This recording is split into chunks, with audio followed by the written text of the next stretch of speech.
বাংলাদেশ ব্যাংকের governor doctor Ahsan এইস মনসুর বলেছেন, ক্ষুদ্র ঋণ প্রতিষ্ঠানগুলোকে প্রযুক্তিগতভাবে রূপান্তরিত করা না হলে উচ্চ ব্যবস্থাপনা ব্যয়ের কারণে এগুলো আর টেকসই থাকবে না।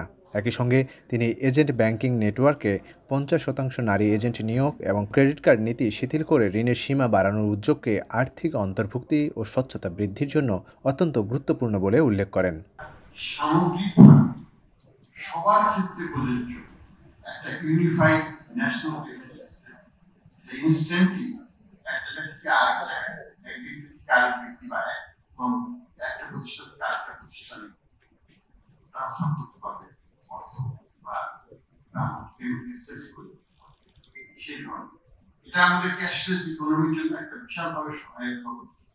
বাংলাদেশে আমরা 20,000 কোটি টাকা ক্যাশ সিস্টেম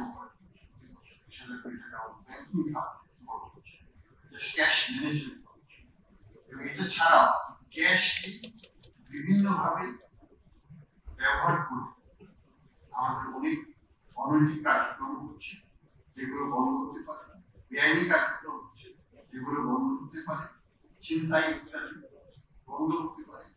এবং এইসব কারণে আমরা মনে করি যে বাংলাদেশ ক্যাশলেস অর্থনীতিকে নিয়ে যেতে হবে, তাহলে আমাদের অর্থনৈতিক প্রবৃদ্ধিও বাড়বে, আমাদের রাজস্ব বাড়বে এবং আমাদের জননিরাপত্তা হবে।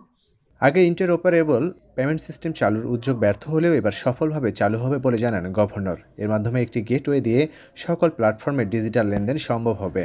রাজধানীর একটি হোটেলে মোবাইল অপারেটরদের আন্তঃব্যাংকিং লেনদেন বিষয়ে আয়োজিত এক আলোচনা সভায় এসব কথা বলেন তিনি। গভর্নর আরও বলেন, 80-র দশকে কার্যকর ছিল এমন ক্ষুদ্র ঋণের প্রচলিত মডেল আজ আর টেকসই নয়। মাঠ পর্যায়ে ব্যাপক নেটওয়ার্ক পরিচালনা এবং প্রশাসনিক খরচ এত বেশি যে দীর্ঘমেয়াদে তা বহন করা সম্ভব নয়। ডিজিটাল প্রযুক্তির সঙ্গে ক্ষুদ্র ঋণ প্রতিষ্ঠানগুলোকে যুক্ত করা গেলে খরচ কমবে, ঋণ বিতরণ সহজ হবে এবং স্বচ্ছতাও নিশ্চিত হবে। তার মতে, প্রযুক্তি নির্ভর ক্ষুদ্র ঋণই বাংলাদেশের দরিদ্র জনগোষ্ঠীর জন্য ভবিষ্যতের আর্থিক হাতিয়ার হয়ে উঠতে পারে।